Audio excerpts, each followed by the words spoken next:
98.7% de TUS Antepasados MURIERON en una sola generación hace 930,000 años. No metafricament. No aproximadamente. Exactamente 98.7% de la población humana fue aniquilada. Dejando apenas 1,280 individuos reproductores vivos en todo el planeta. En los próximos 80 minutos, descubrirás exactamente cómo estos 1,280 humanos sobrevivieron a un evento de extinción. Como a todos los demás, y por que su supervivencia cambió tu ADN para siempre. El cuello de botella genético que soportaron sigue afectando tu sistema inmune. Tu fertilidad y tu susceptibilidad a ciertas enfermedades ahora mismo en tu cuerpo. Mientras ves esto, y lo que los científicos encontraron oculto en tus cromosomas revela un misterio tan profundo que está reescribiendo todo lo que creemos saber sobre la evolución humana. Dejándose claro sobre lo que estamos hablando aquí. Esto no fue un declive gradual. No fue una deriva poblacional lenta a lo largo de milenios. Según el estudio revolucionario del Dr. Wang Jihu de 2023 publicado en Science, la población humana colapsó de aproximadamente 100,000 individuos a solo 1,280 parejas reproductores en lo que parece ser una sola generación. Eso es una tasa de mortalidad del 98.7%. Para poner eso en perspectiva, si esto sucediera hoy con nuestra población global actual de 8,000 millones de personas, solo 100 millones sobrevivirían. Imagina cada persona en Estados Unidos, México y Canadá. Y eso es todo. Todos los demás desaparecidos. Pero aquí es donde se vuelve verdaderamente aterrador. Es cuello de botella no dura unos pocos años ni siquiera unas pocas décadas. Dura 117,000 años. 117,000 años. Los Homo sapiens modernos solo han existido durante aproximadamente 300,000 años en total.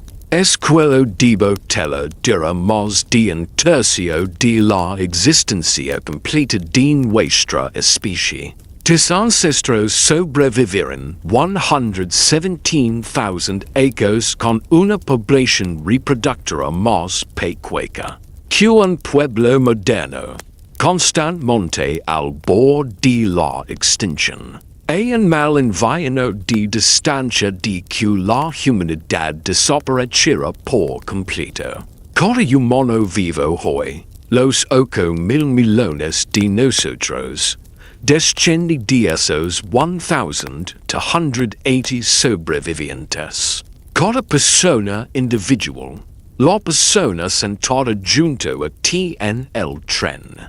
La celebridad que sigues en redes sociales.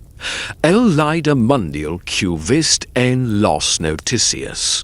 Tu familia, tus amigos, tus enemigos. Todos nosotros llevamos la forma genética del evento de casi extinción más catastrófico en la historia humana. El Dr. Giorgio Manzi de la Universidad Sapienza en Roma lo llama el cuello de botella más extremo en la historia evolutiva humana.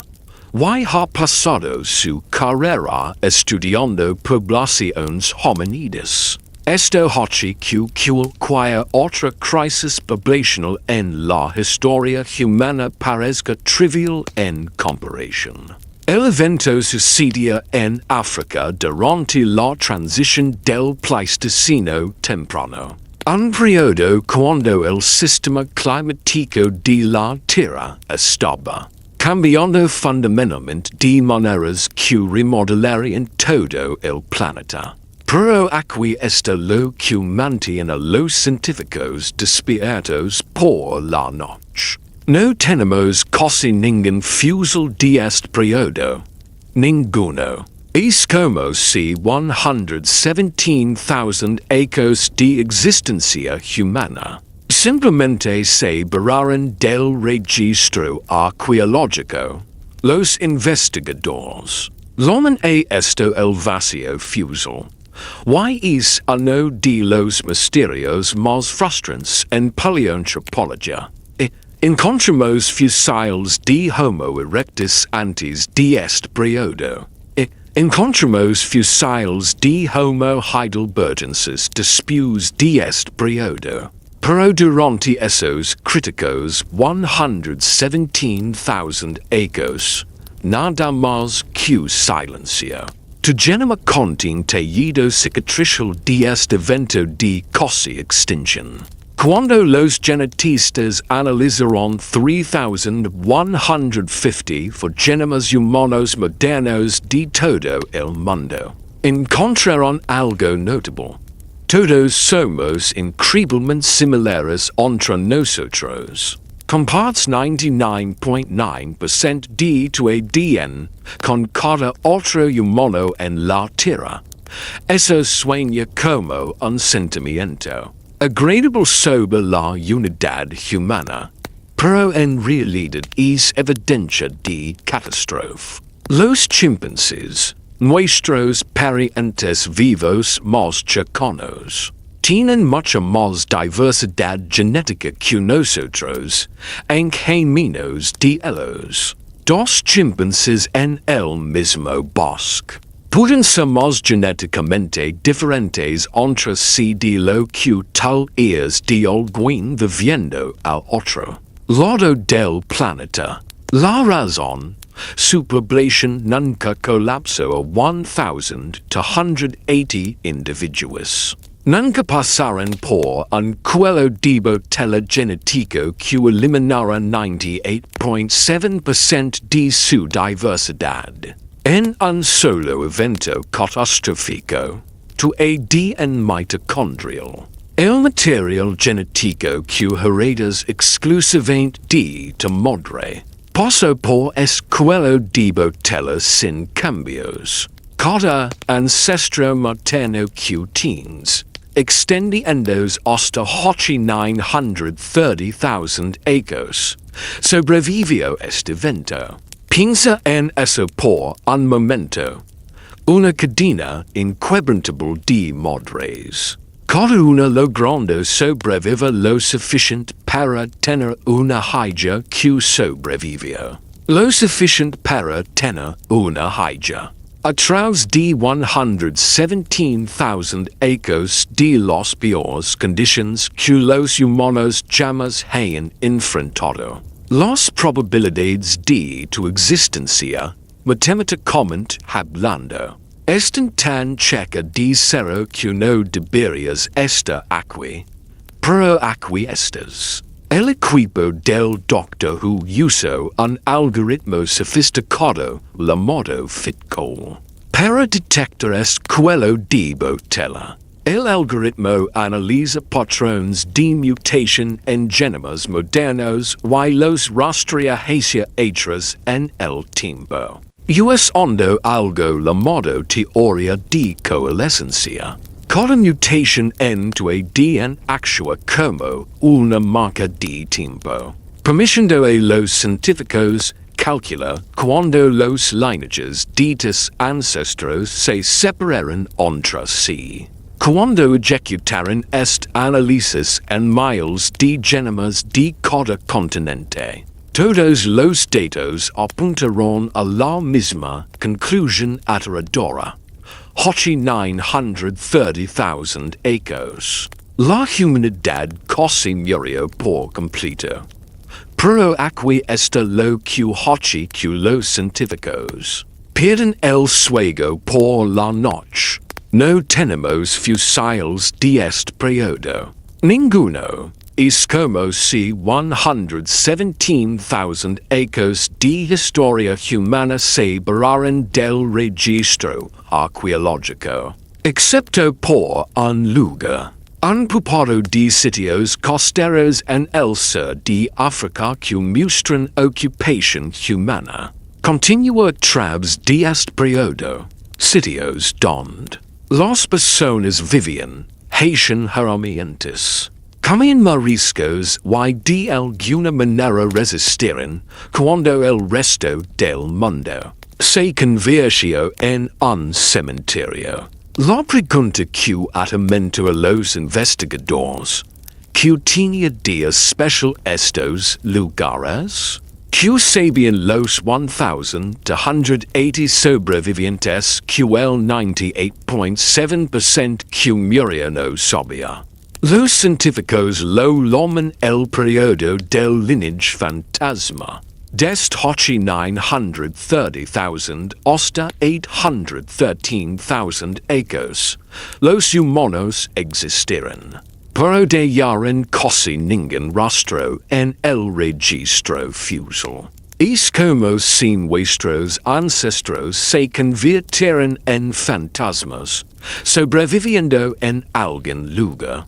De alguna manera, pero invisibles a la evidencia arqueológica de la que dependen los paleontólogos. Esto no es solo frustrante para los investigadores tratando de entender la evolución humana. Es aterrador, porque algo sucedió durante esos ecos que fue tan catastrófico que casi nos borró de la existencia.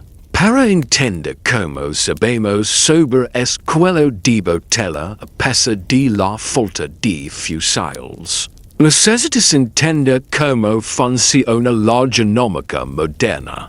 Tu ADN es esencialmente un libro de historia. Y cada letra en ese libro contiene información sobre tus ancestros. Cuando el Dr. Wang Jihu y su equipo en el Instituto de Genómica de Beijing analizaron 3,150 genomas humanos de poblaciones de África, Europa, Asia y las Américas. Estaban buscando patrones en la diversidad genética. Específicamente, estaban buscando lugares donde esa diversidad colapsó repentinamente. El algoritmo FitCall funciona examinando algo llamado eventos coalescentes. Imagina rastrear tu árbol familiar hacia atrás en el tiempo.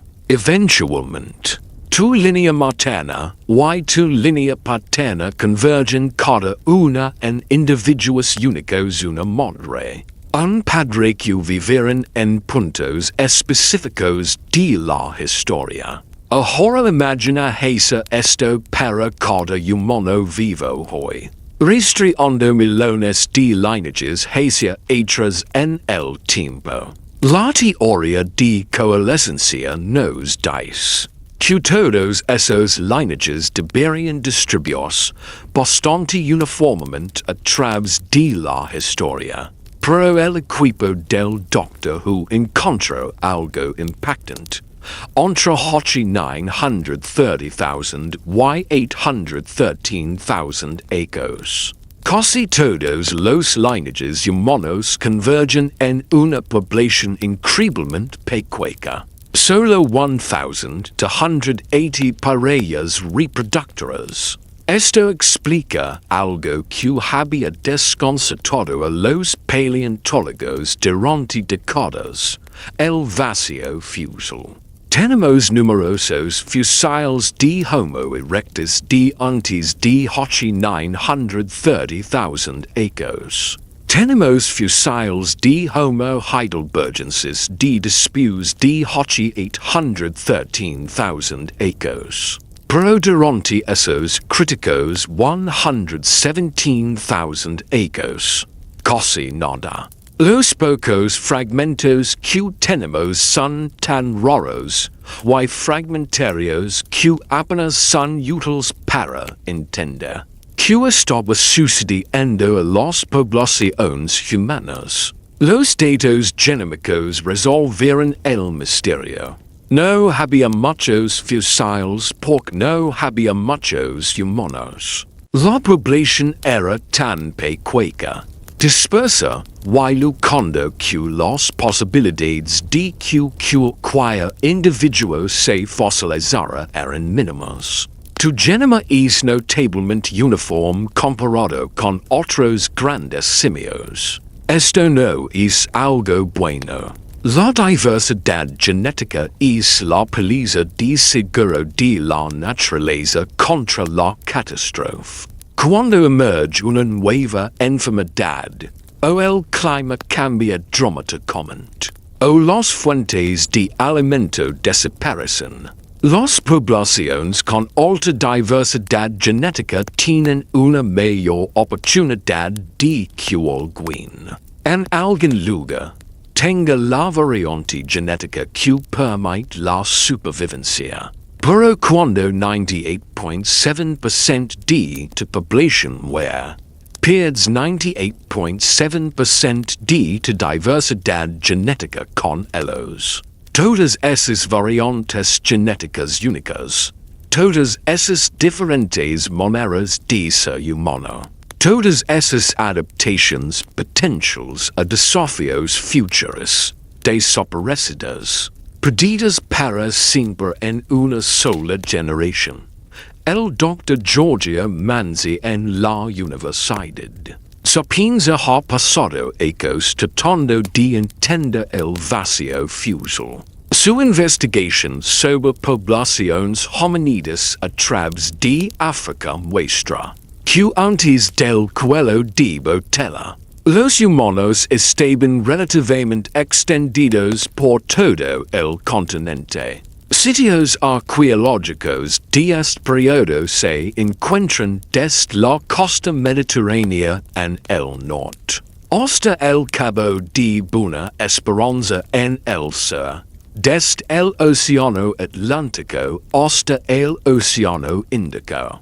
Herramientas de piedra, evidencia de animales destazados. Signos de uso del fuego. Todos los marcadores de presencia humana estaban esparcidos por África. Y luego, repentinamente, casi desaparecen por completo.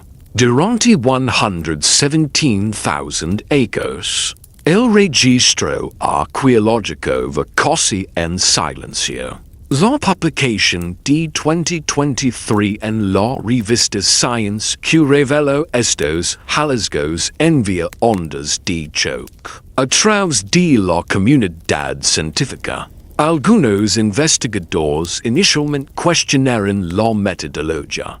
¿Podría el algoritmo fit con este equivocado? ¿Podría haber alguna otra explicación para los patrones genéticos?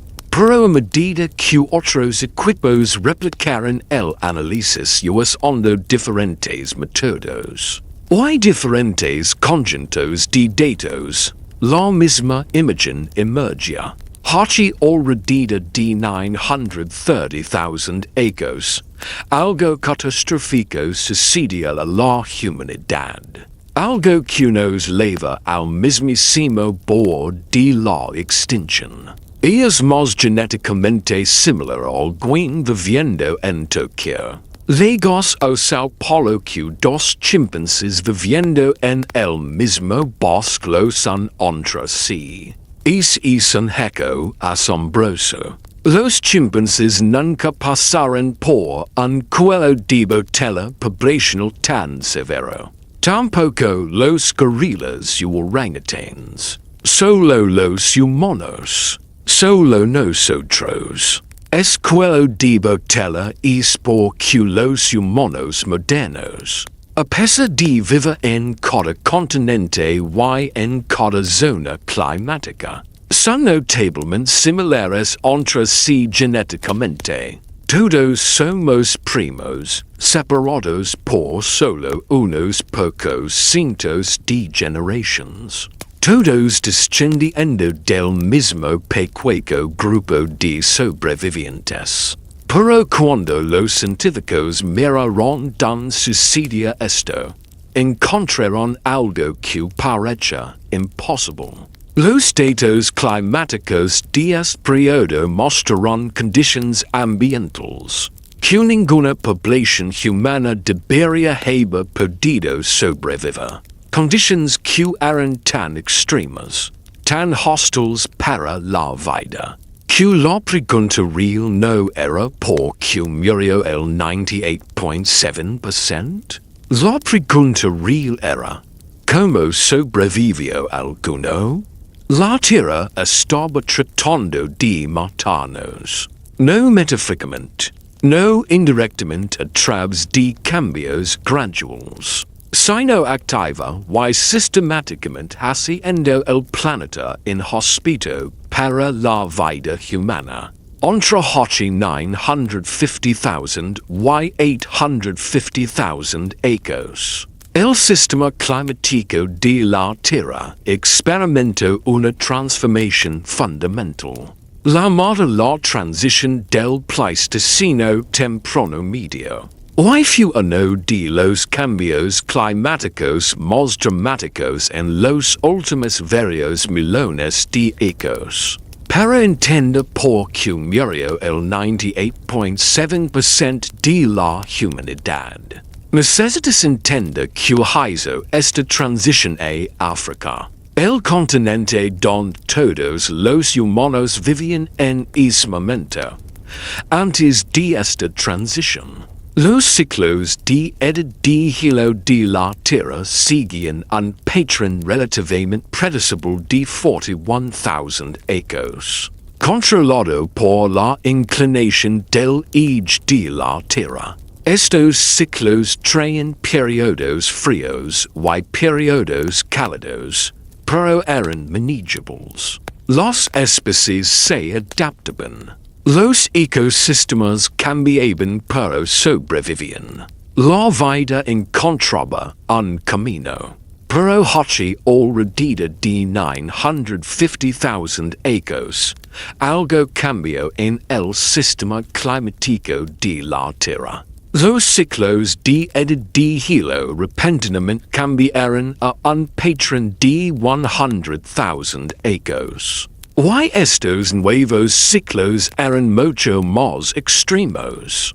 Los periodos fríos se volvieron más fríos. Los glaciares crecieron más grandes. Y más críticamente para nuestros ancestros africanos, los periodos secos se volvieron mucho más secos. El Dr. Peter Domenical en la Universidad de Columbia ha pasado décadas estudiando el clima africano, usando núcleos de sedimentos marinos perforados del fondo oceánico frente a la costa de África. Estos núcleos contienen capas de polvo, polen y organismos microscópicos que actúan como un libro de historia climática, registrando condiciones ambientales eco por eco, siglo por siglo, milenio por milenio. Lo que el equipo del Dr. Domenical encontró en las capas correspondientes a nuestro periodo de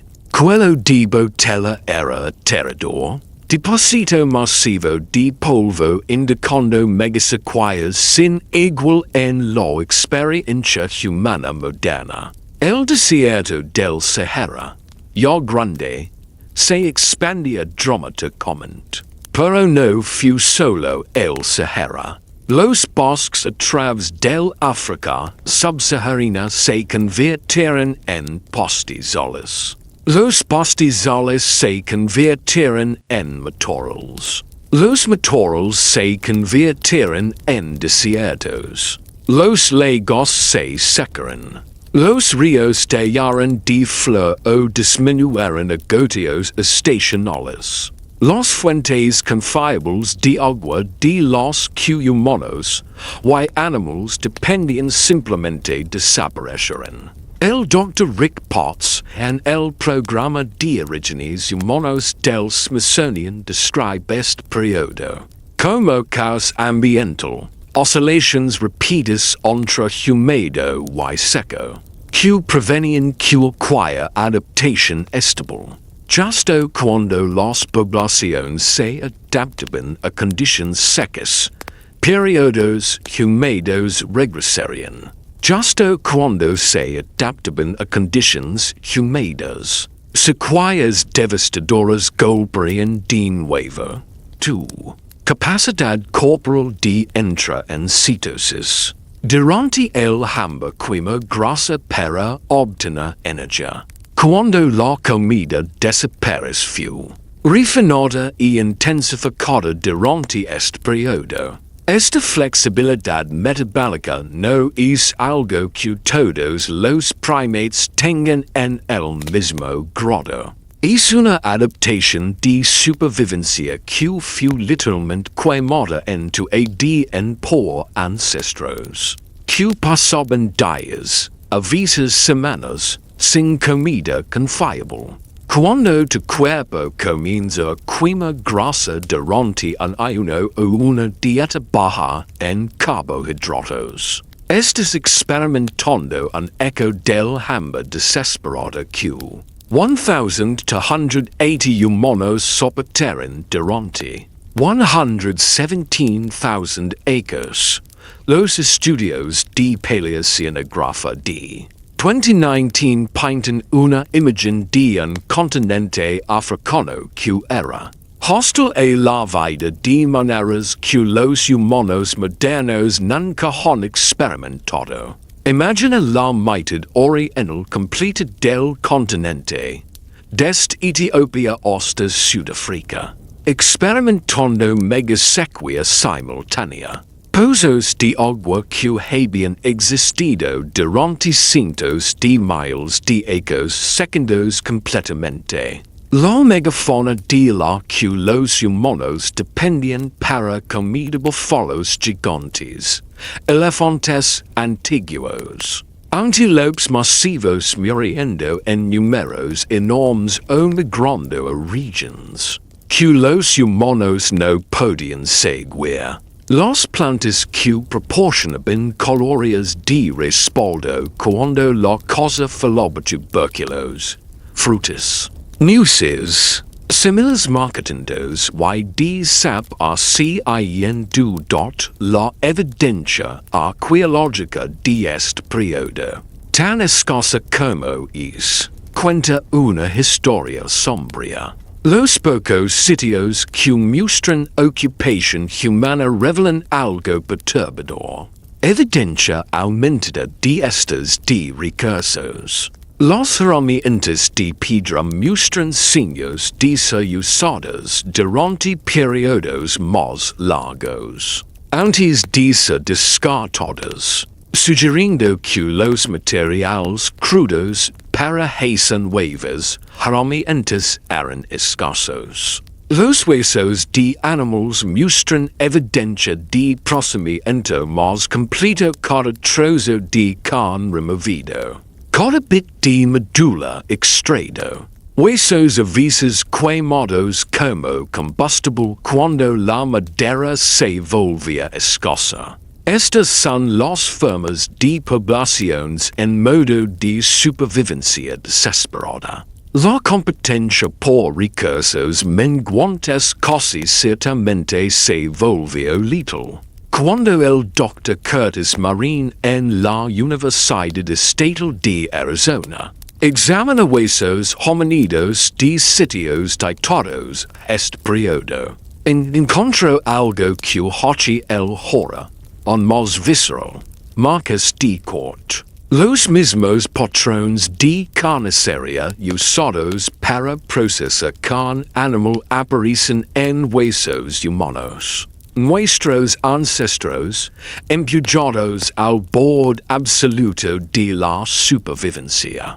A veces recurren al tabú definitivo. No porque fueran salvajes o malvados, sino porque estaban hambrientos y desesperados y tratando de sobrevivir en un mundo que estaba activamente tratando de matarlos.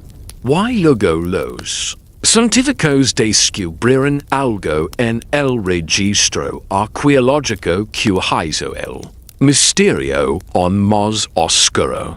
A pesar de toda esta catástrofe, a pesar de los mega-sequías y el hambre y las muertes masivas, había lugares donde los humanos continuaron sobreviviendo. Sitios costeros en el sur de África, cuevas a lo largo del Mediterráneo, un puñado de refugios dispersos donde la evidencia sugiere ocupación humana continua justo a través del peor del periodo de cuello de botella. Estas no eran poblaciones grandes, estamos hablando de grupos pequeños. Tal vez unas pocas docenas de individuos por sitio, pero sobrevivieron cuando el 98.7% de la humanidad estaba muriendo. La pregunta que atormenta a los investigadores,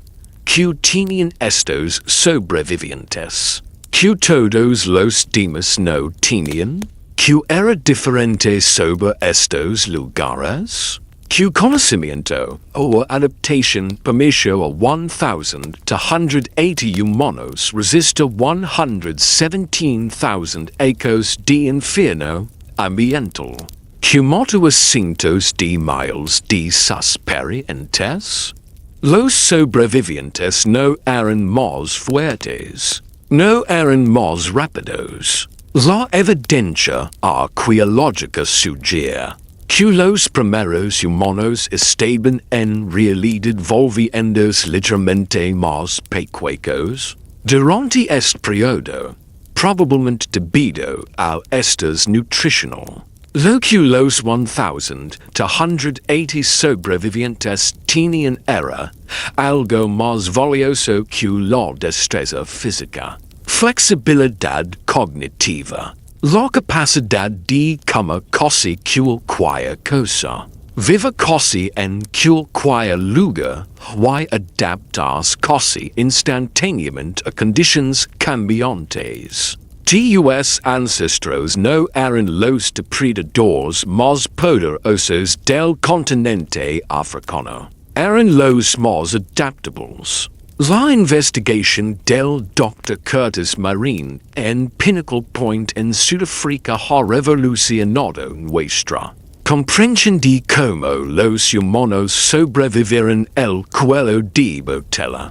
Pinnacle Point es una serie de cuevas a lo largo de la costa sur de Sudáfrica. Y las copas arqueológicas del periodo de cuello de botella muestran algo notable.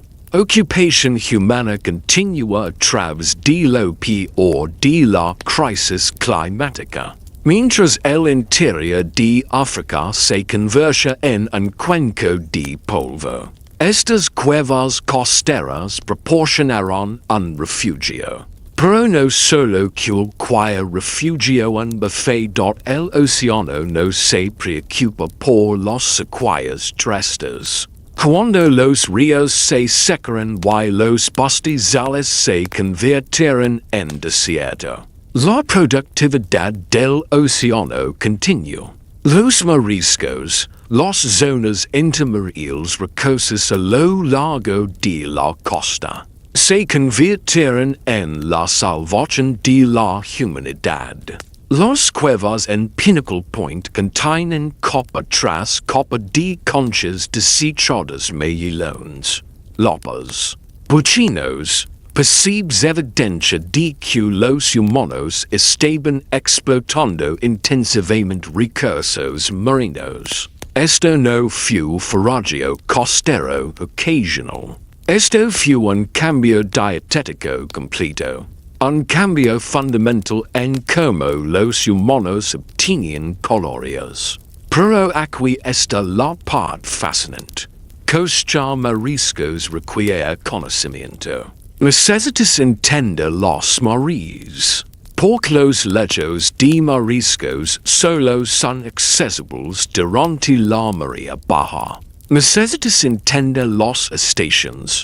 Porque algunas especies son tóxicas durante ciertos meses. Necesitas tener herramientas para arrancar lobos de las rocas antes de que se aferren. Necesitas saber qué especies son seguras de comer, y cuáles te matarán. Este conocimiento representa sofisticación cognitiva, transmisión cultural, observation cuidadosa de patrones naturales. Los 1,280 sobrevivientes no solo estaban sobreviviendo físicamente, estaban pensando su camino a través de la crisis. Los herramientas de piedra de este periodo muestran sofisticación aumentada comparada con tiempos anteriores. Antes del cuello de botella, el Homo erectus hacía herramientas relativamente simples hacas de mano, raspadores crudos, cortadores básicos. Durante el cuello de botella, vimos evidencia de técnicas de fabricación de herramientas más complejas. Hojas golpeadas de núcleos preparados. Herramientas compuestas con múltiples partes ajustadas juntas. Herramientas especializadas para tareas específicas. Algunos investigadores creen que este salto tecnológico no fue coincidencia. Fue impulsado por necesidad. Cuando tu supervivencia depende de procesar eficientemente cada posible fuente de alimento, la innovación de herramientas se convierte en una cuestión de vida o muerte. Tu capacidad de digerir una gama increíblemente amplia de alimentos desde vegetales crudos hasta carne cocida, hasta pescado fermentado, hasta larvas de insectos, hasta medulla ósea, hasta tubérculos amargosos inusual entre primates. La mayoría de los primates son especialistas. Los gorilas comen principalmente hojas. Los chimpancés comen principalmente frutas y carne occasional. Los orangutanes comen principalmente frutas. Pero los humanos comemos todo. Somos los omnívoros definitivos, capaces de extraer calorías de una gama absurda de fuentes. Esto no siempre fue verdad. Esta flexibilidad dietética se intensificó durante el cuello de botella, cuando las poblaciones que eran demasiado especializadas murieron. Y las poblaciones que podían comer cualquier cosa sobrevivieron. La evidencia de la cueva Wonderwork en Sudáfrica datada la Hace alrededor de 800,000 años cerca del final del periodo de cuello de botella. Muestra algo revolucionario. Uso controlado del fuego. No solo uso ocasional. No solo uso oportunista de fugos naturales. Sino fabricación de fugo deliberada y controlada. Y mantenimiento de fugo dentro de una cueva. Esto lo cambia todo. El fugo transforma plantas incomibles en calorías comestibles. El fugo descompone compuestos tóxicos en raíces y tubérculos. El fugo te permite digerir nutrientes de la carne más eficientemente. El fugo extiende tu rango de foraje porque puedes cocinar why almocenar comida. El fuego es la diferencia entre apenas sobrevivir, why comenzar a prosperar. El Dr. Richard Wrangham en Harvard ha argumentado que cocina fue una de las innovaciones más importantes en la evolución humana. Su investigación sugiere que la capacidad de cocinar alimentos proporcionó tantos beneficios calóricos que impulsó aumentos en el tamaño del cerebro y disminuciones en el tamaño del intestino. Los cerebros más grandes requieren más calorías. Cocina proporciona más calorías de la misma cantidad de comida. Esto crea un ciclo de retroalimentación positiva. Mayor control del fuego permite más cocina. Más cocina proporciona más calorías. Más calorías permiten cerebros más grandes. Cerebros más grandes permiten mayor control del fuego. Los 1,280 sobrevivientes que lo lograron a través del cuello de botella estaban justo en el centro de esta transición revolucionaria. Pero la supervivencia tuvo un costo terrible. La evidencia genómica es clara. La diversidad genética colapsó. Variantes genéticas raras se perdieron. Adaptations potentials a desafíos futuros desaparecieron del genoma humano. Los sobrevivientes no eran necesariamente lo mejor de la humanidad.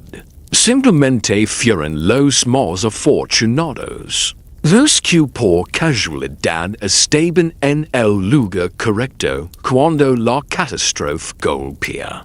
Podrían haber sido poblaciones costeras que ya sabían cómo explotar recursos marinos. Podrían haber sido grupos viviendo cerca de manantiales perennes, que nunca se secaron incluso durante las peores sequías. Podrían simplemente haber sido poblaciones lo suficientemente pequeñas y aisladas para evitar las enfermedades que barrieron poblaciones más grandes y más conectadas. Las marcas de corte en huesos homínidos de este periodo sugieren otra realidad sombría.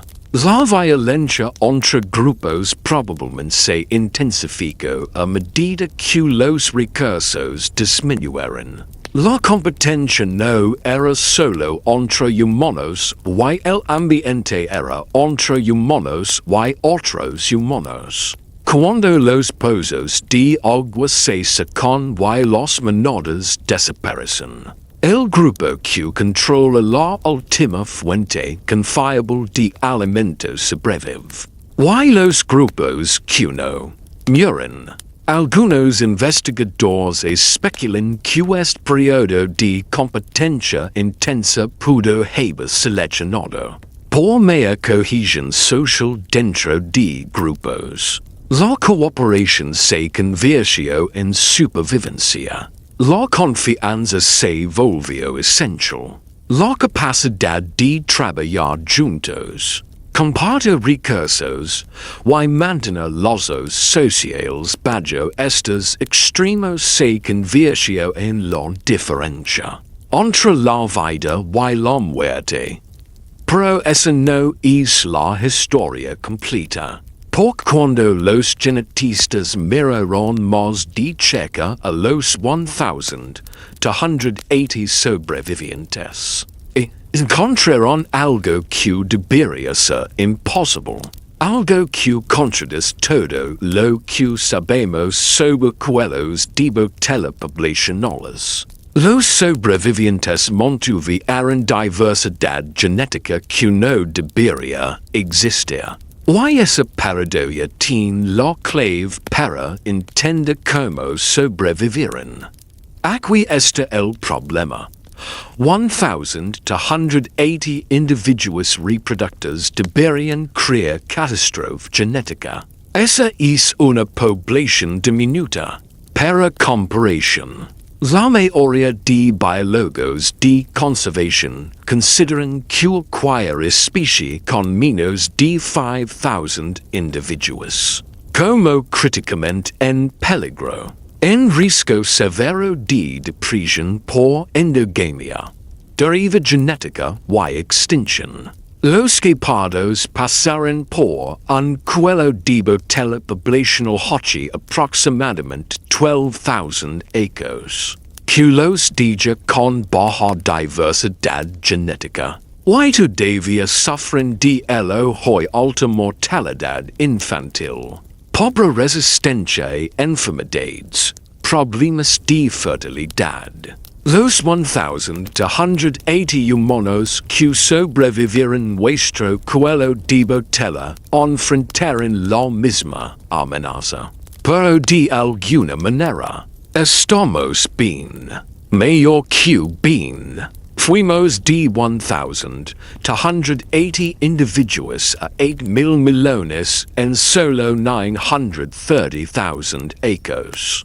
Como la respuesta es en algo llamado estructura poblacional. Cuando el equipo de ladra Sarah Tishkoff en la Universidad de Pennsylvania analiza la diversidad genética africana en detalle, descubrieron algo crucial.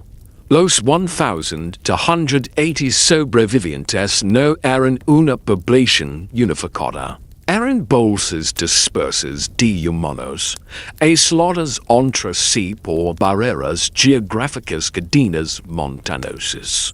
Desiertos, ríos, bosques pero ocasionalmente en contacto. Esta estructura previno los peores efectos de la endogamia, mientras mantenía sufficient flujo genético para preservar diversidad.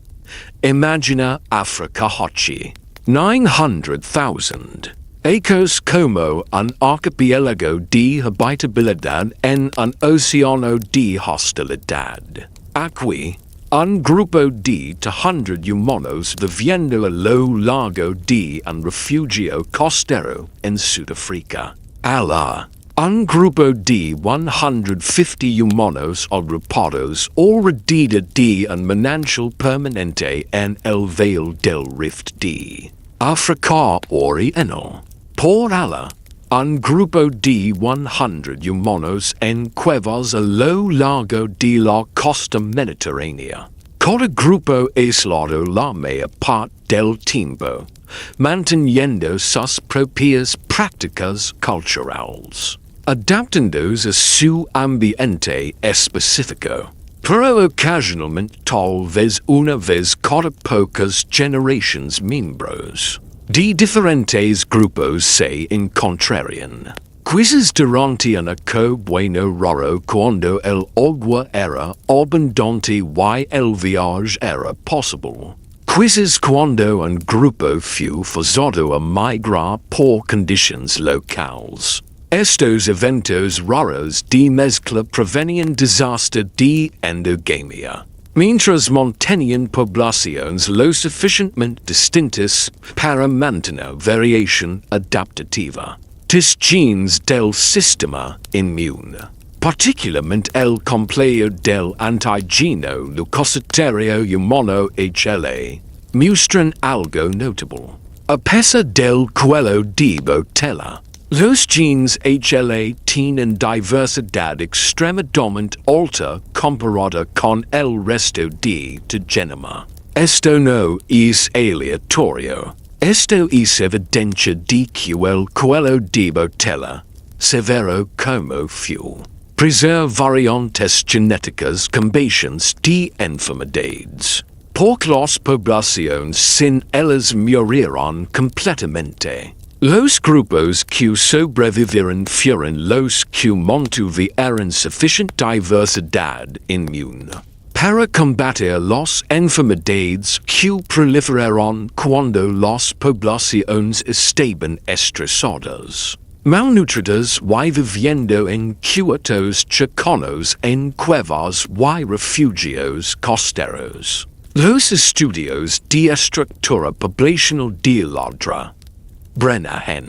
Publicados en la revista Cell en 2021. Revelaron patrones fascinantes en la diversidad genética africana. Algunas variantes comunes en África Occidental son raras en África Oriental. Algunas variantes comunes en el sur de África están ausentes en el norte de África. Es mosaico de diversidad genética es la forma de poblaciones que fueron separadas durante largos periodos pero nunca completamente aisladas. Los 1,280 sobrevivientes no eran una sola tribu acaricada en una cueva. Eran una red de poblaciones dispersas, cada una adaptándose a sus condiciones locales. Cada una manteniendo su pieza del rompecabezas genético de la humanidad. Pero esto plantea aún más preguntas. ¿Cómo mantuvieron estas poblaciones aisladas contacto a través de cientos o miles de kilómetros? ¿Qué motivó a individuos a emprender viajes peligrosos entre refugios? ¿Cómo se comunicaban a través de barreras lingüísticas que deben haberse desarrollado? Durante largos periodos de aislamiento, la evidencia arqueológica es frustrantemente silente sobre estas preguntas. Podemos ver que el flujo genético ocurrió los datos genéticos lo prueban pero no sabemos cómo o por. Los investigadores especulan que la abundancia de recursos en ecosistemas desencadenaba expansiones poblacionales y migrations. Cuando un periodo húmedo raro regresaba, las poblaciones crecerían y se expandirían desde sus refugios, ocasionalmente encontrando otros grupos antes de que la próxima sequía forzara a todos de regreso a sus respectivos refugios.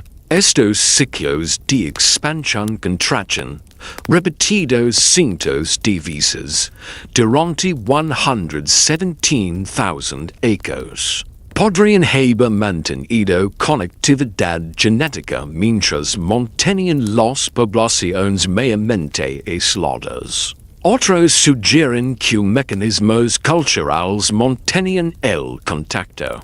Quizás los ancestros de redes de comercio, con grupos intercambiando herramientas, materiales crudos, o incluso parejas matrimoniales durante encuentros pacíficos raros. Quizás rituales compartidos o lugares de reunión donde múltiples grupos convergirían. Durante estaciones específicas, quizás incluso formas tempranas de diplomacia, donde grupos que controlaban recursos críticos permitirían acceso controlado vecinos, a cambio de otros bienes o servicios. Estamos especulando aquí, porque la evidencia arqueológica es tan escasa. Pero la evidencia genética prueba que de alguna manera, a pesar del colapso poblacional catastrófico, a pesar de mega-sequías y hambre y violencia, la humanidad mantuvo justo suficiente conexión para sobrevivir. La publicación de 2021 en Cell analiza miles de genomas africanos y encontró algo más. Evidencia de estructura poblacional antigua que persistió a través del cuello de botella. White debía dar forma a la diversidad genética africana moderna. Si dibujaras un mapa genético de África hoy, Varios patrones que se establecieron durante el periodo de cuello de botella. Estas no son solo diferencias genéticas neutrales representan diferentes soluciones adaptativas a la misma presión catastrófica. Las poblaciones de África Occidental, las poblaciones de África Oriental y las poblaciones del sur de África. Cada una encontraron su propio camino a través de la crisis. Y esos caminos dieron forma a sus genemas de maneras que persisten casi un millón de años después. Si estás usando esto para quedarte dormido, eso es perfecto. Eso es exactamente por que hago estos. El ritmo de estas palabras, el flujo de esta información. Está deseado para levar pacíficamente al descanso. Mientras tu mente inconsciente procesa la realidad profunda de que desciendes de sobrevivientes. Dejen saber en los comentarios desde donde estás escuchando. Y luego, hace 813,000 años, algo cambió. La población explotó. De 1,280 parejas reproductoras a decenas de miles en solo unas pocas generaciones. De refugios dispersos a ocupación extendida de África. De apenas sobrevivir a comenzar a prosperar. Los datos genéticos muestran este boom poblacional claramente expansión repentina en diversidad de lineage, aumento rápido en sitios arqueológicos, evidencia de innovación tecnológica acelerando. La pregunta que atormenta a los científicos, ¿por qué? ¿Qué cambió? ¿Qué terminó el cuello de botella y permitió a la humanidad no solo sobrevivir, sino florecer? Los registros climáticos de núcleos de sedimentos oceánicos y lechos de lagos antiguos muestran que algo notable sucedió hace alrededor de 815,000 años. Las lluvias regresaron, no permanentemente, no en todas partes, pero en un patrón que era justo lo suficientemente estable. Justo lo suficientemente predecible para permitir que las poblaciones humanas se expandieran desde sus refugios costeros y alimentados por manantiales de regreso al interior africano. El periodo húmedo africano que comenzó al final del cuello de botella transformó desiertos de vuelta en pastizales. Lechos de lagos secos de vuelta en humedales prosperos. Dio a la vida una segunda oportunidad. La investigación climática del Dr. Peter Domenical muestra que los patrones de monzón cambiaron, trayendo lluvias estacionales de vuelta a regiones que habían sido raídas durante más de 100.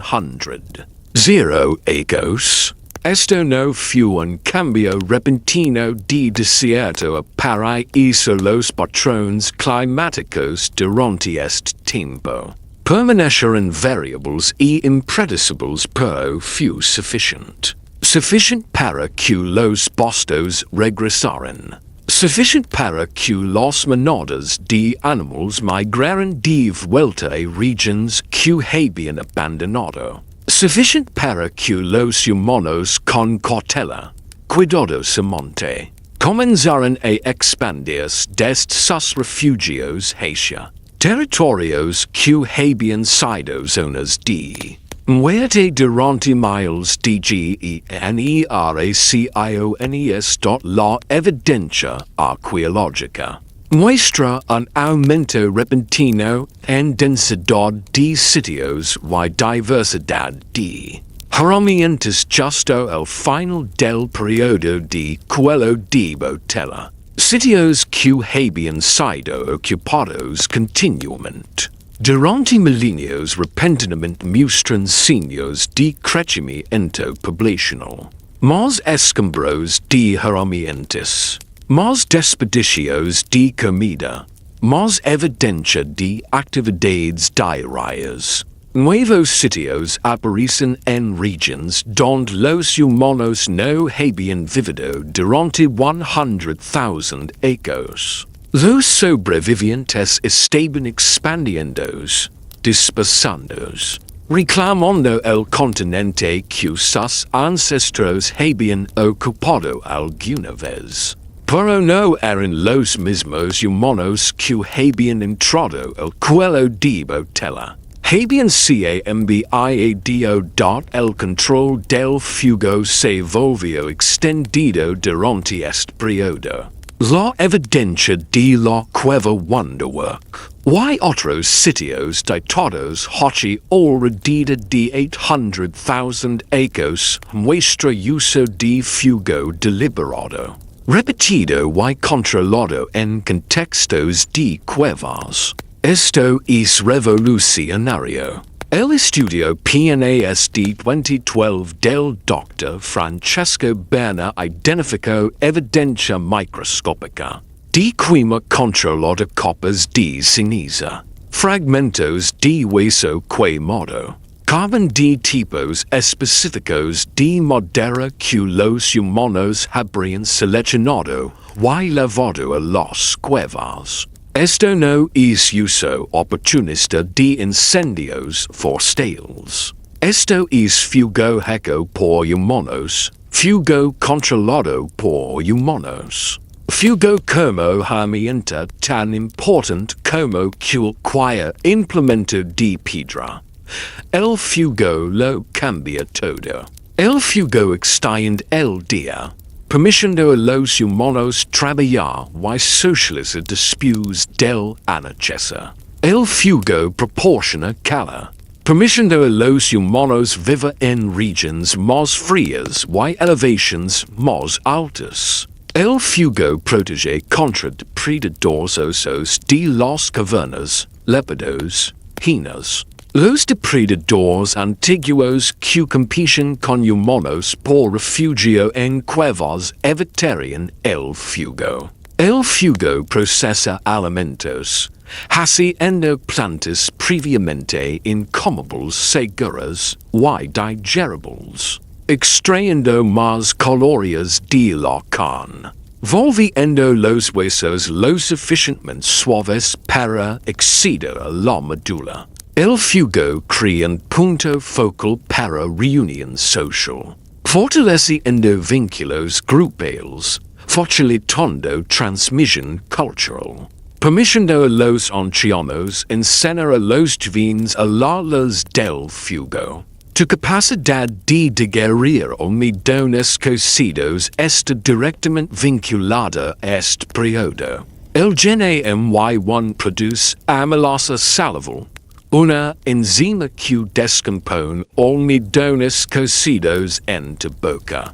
Los humanos modernos tienen múltiples copias de este gen entre 2 y 15 copias dependiendo de tu ascendencia Y. El número de copias se correlaciona con cuánto tus ancestros dependían de alimentos ricos en almidón cocido. La amplificación genética que te da esta capacidad se acelera durante y después del periodo de cuello de botella, cuando la cocción con fuego se convirtió no solo en una conveniencia sino en una necesidad de supervivencia. La hipótesis de cocina del Dr. Richard Wrangham propone que el exceso regular a comida cocida proporcionó tantos beneficios que impulsó la evolución de intestinos más pequeños y cerebros más grandes. La comida cruda requiere un sistema digestivo grande e intensivo en energía para procesar. La comida cocida está predigerida por el calor. Requiere menos tejido intestinal para extraer nutrientes, liberando energía para otros propósitos como alimentar un cerebro hambriento de energía. La transición de Homo erectus a Homo heidelbergensis, que sucedió durante el periodo de cuello de botella, involucró exactamente este intercambio. Dientes y mandíbulas más pequeños, tamaño intestinal reducido, volumen cerebral aumentado. Los 1,280 sobrevivientes y sus descendientes inmediatos fueron los primeros humanos en comprometerse completamente con el fuego como tecnología esencial. Y este compromiso transformó sus cuerpos, pero la mejora climática y el control del fuego solos no explican completamente la explosión poblacional.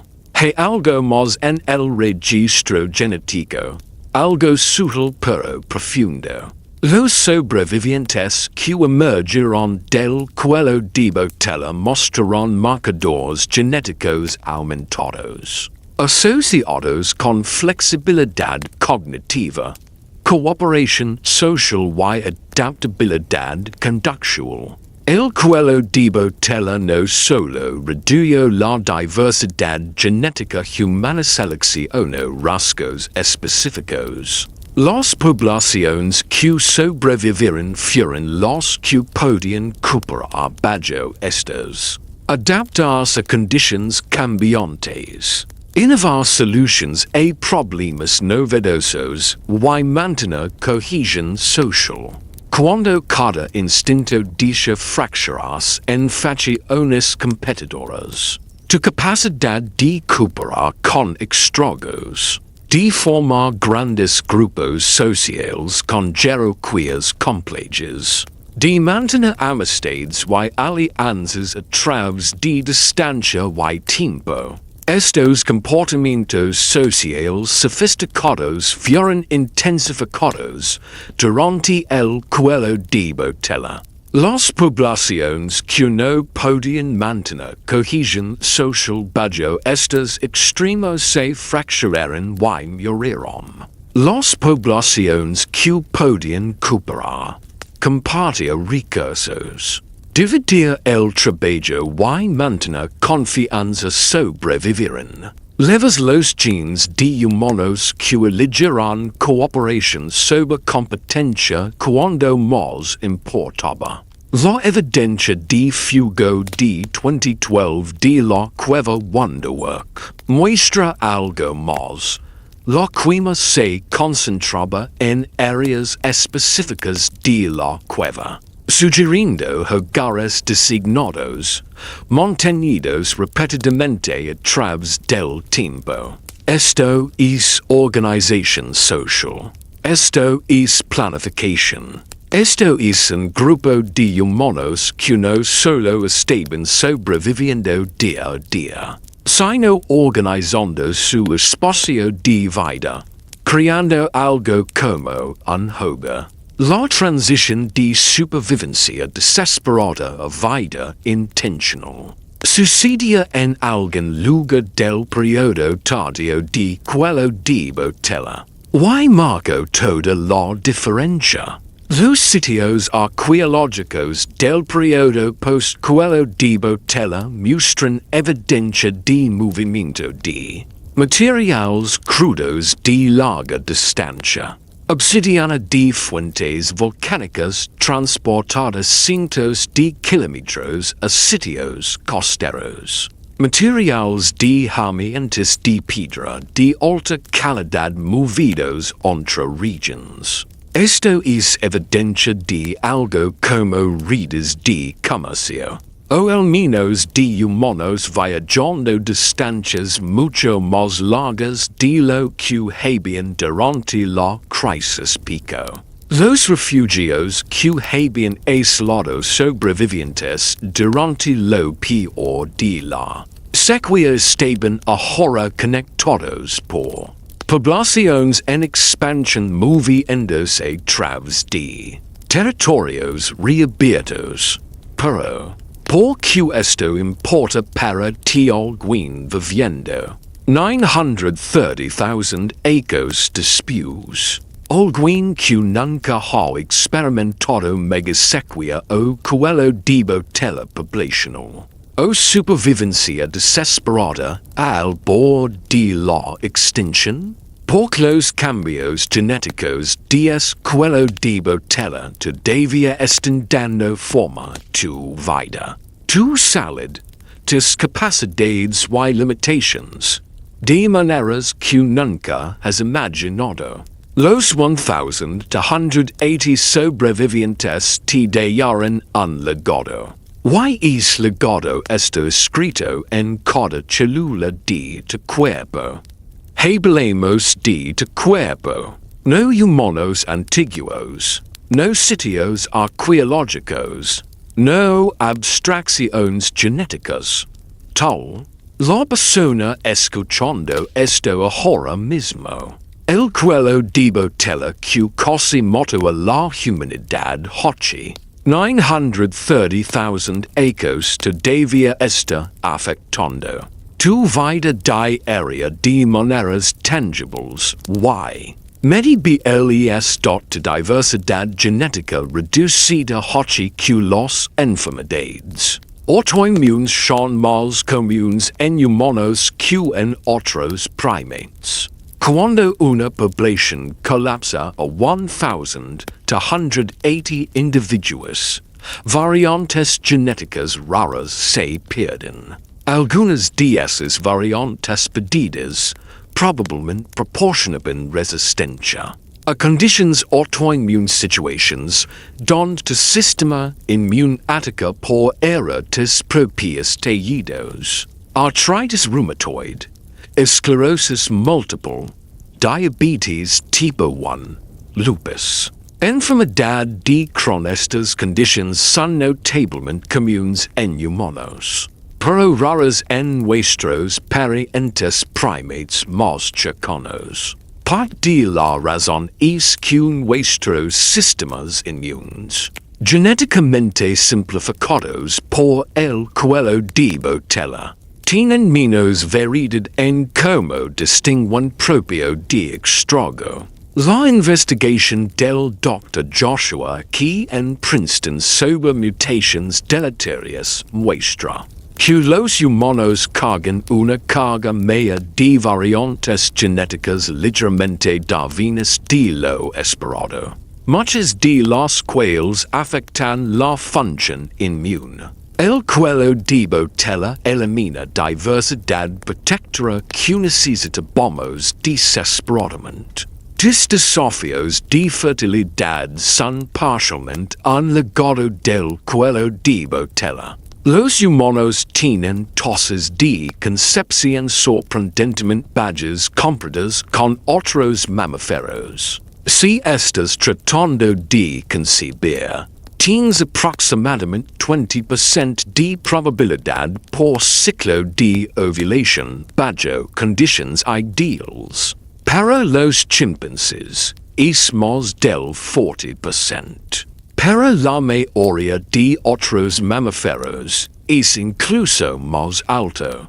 ¿Por qué los humanos somos tan malos haciendo bebés? La genética poblacional proporciona parte de la respuesta.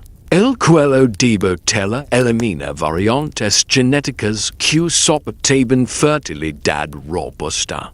Y las variantes que permanecerán son solo lo suficientemente funcionales pero no óptimas. Estudios publicados en Science Advances en 2020 muestran que los humanos cargan más mutations en genes relacionados con fertilidad que cualquier otra especie de gran simio. Muchas de las cuales ligeramente reducen la eficiencia de concepción.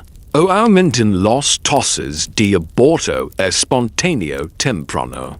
Tu susceptibilidad al cáncer está influenciada por la genética del cuello de botella. Los genes supresores de tumores sistemas genéticos que previenen que las células se vuelvan cancerosas. Muestran diversidad reducida en humanos comparados con otros primates.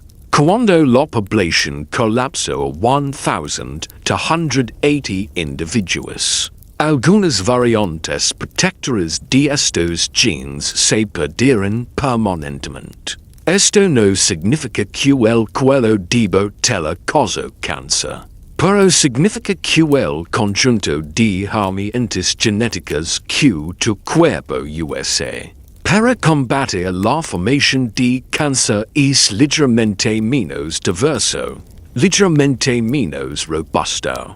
De lo que podría haber sido si la humanidad nunca hubiera pasado por este evento de casi extinción.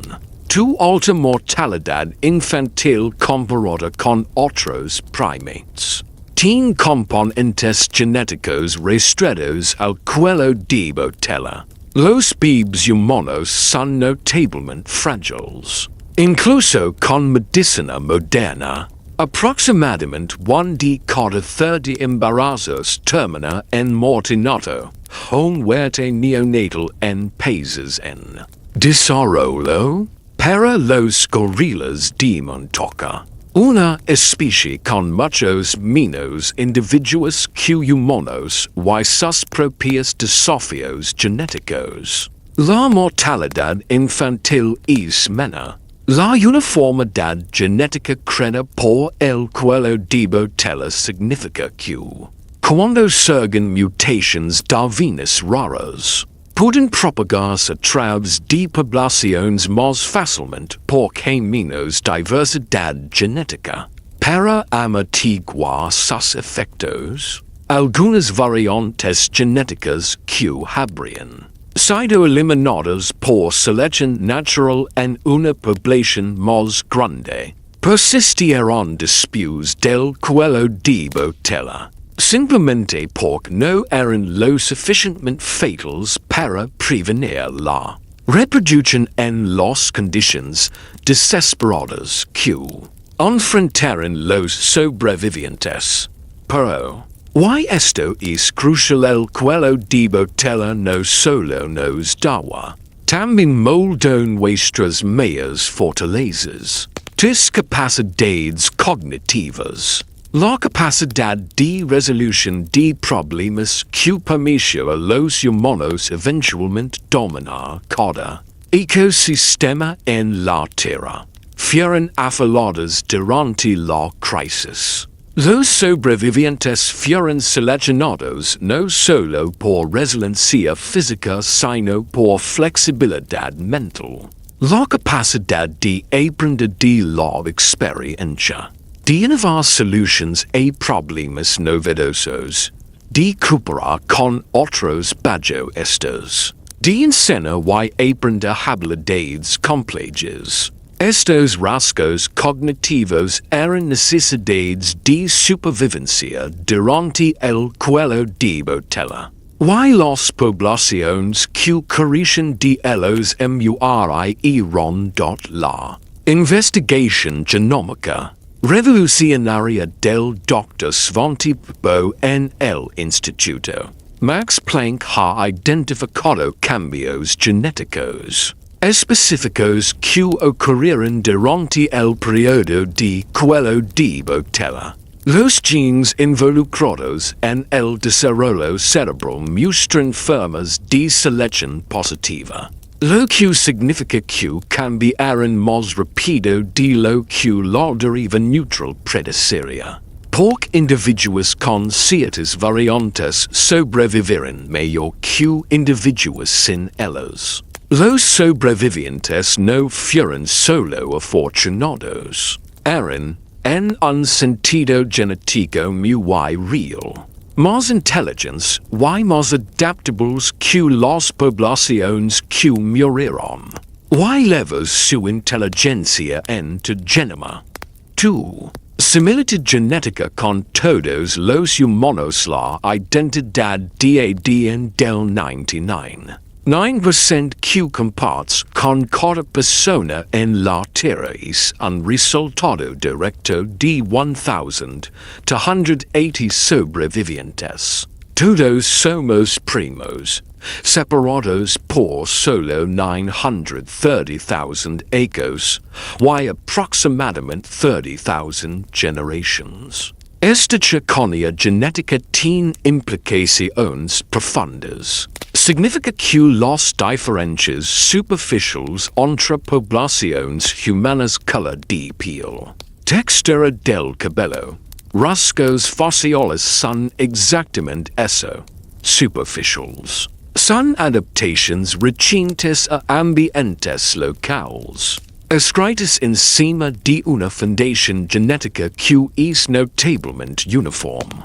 La persona sentada junto a ti, sin importar su apariencia o ascendencia, está más estrechamente relacionada contigo de lo que podrías pensar posible.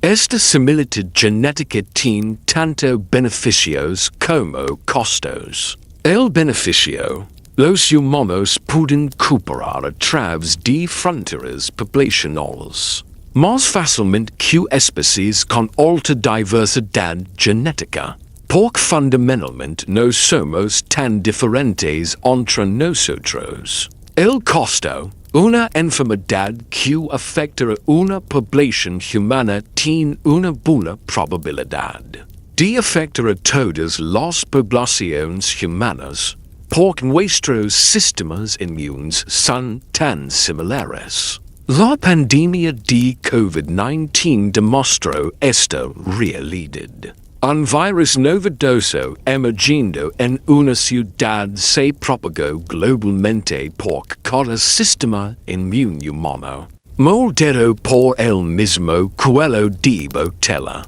respondió a la amenaza de maneras similares efectivamente para algunos, catastróficamente para otros, pero predeciblemente basado en nuestra herencia genética compartida. Tu capacidad de vivir en cualquier lugar de la Tierra, desde tundra ártica hasta selva tropical hasta montañas de gran altitud hasta desiertos abrasadores, proviene de la adaptabilidad que fue follada durante el cuello de botella. Otros primates son especialistas. Los gorilas viven en tipos específicos de bosque elevaciones específicas. Los orangutanes viven solo en selvas tropicales específicas. Los chimpancés viven en bosques tropicales o tierras boscosas, pero en ningún otro lugar. Los humanos vivimos en todas partes. La Antártida, el Sahara, el Amazonas, el Himalaya, pequeñas islas del Pacífico. Costas árticas casi no hay ningún lugar en la Tierra que los humanos no hayan colonizado exitosamente. Esta adaptabilidad extrema, esta capacidad de sobrevivir en cualquier ambiente, fue el rasgo que salvó a nuestros ancestros hace 900,000 años. Y permanece como la característica definitoria de nuestra especie la publicación de 2020 en Science.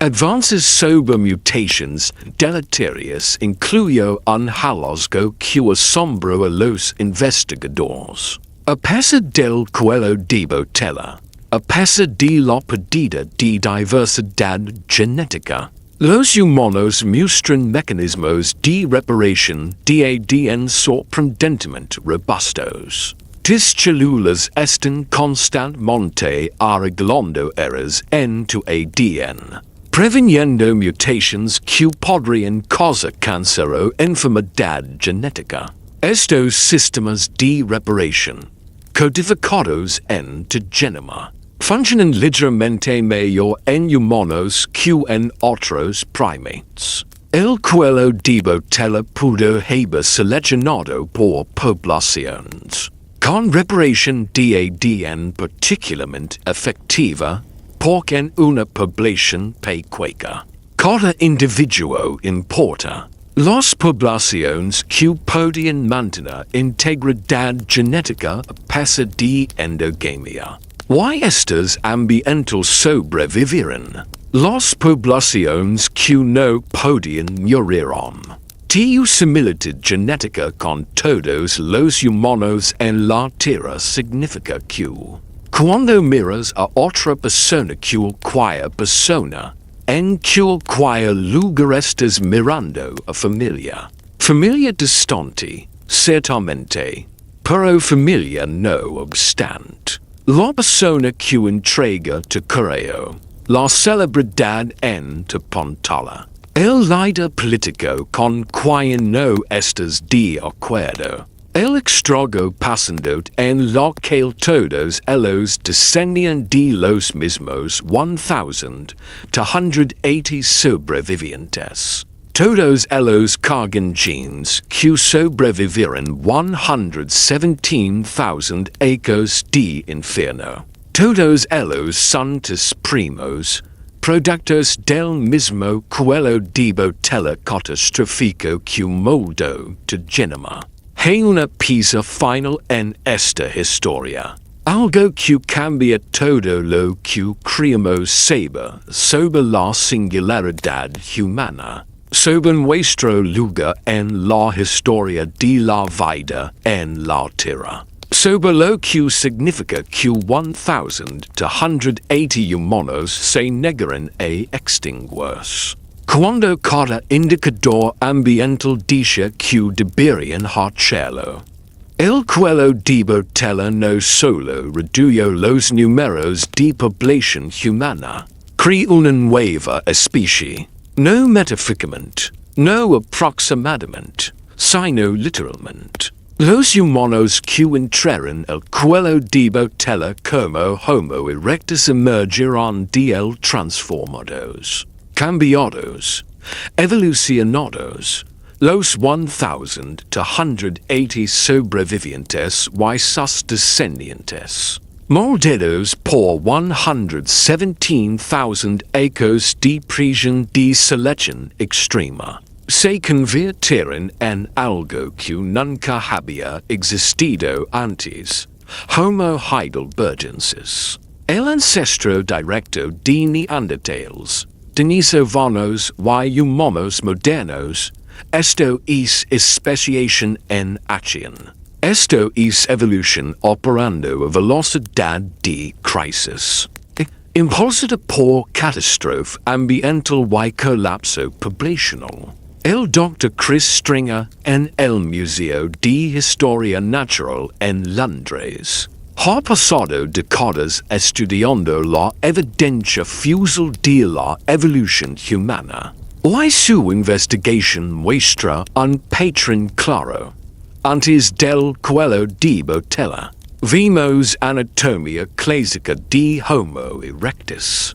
Después del cuello de botella, vimos anatomía de Homo heidelbergensis cerebros más grandes, formas de cráneo diferentes, herramientas más sofisticadas. Evidencia de comportamiento más complejo. La transición sucede durante el periodo de lineage fantasma. Durante esos 117,000 ecos, cuando los humanos eran demasiado raros para fosilizarse mucho. Cuando la población era tan pequeña que los cambios evolutivos podían propagarse. A través de toda la especie en solo unas pocas docenas de generaciones.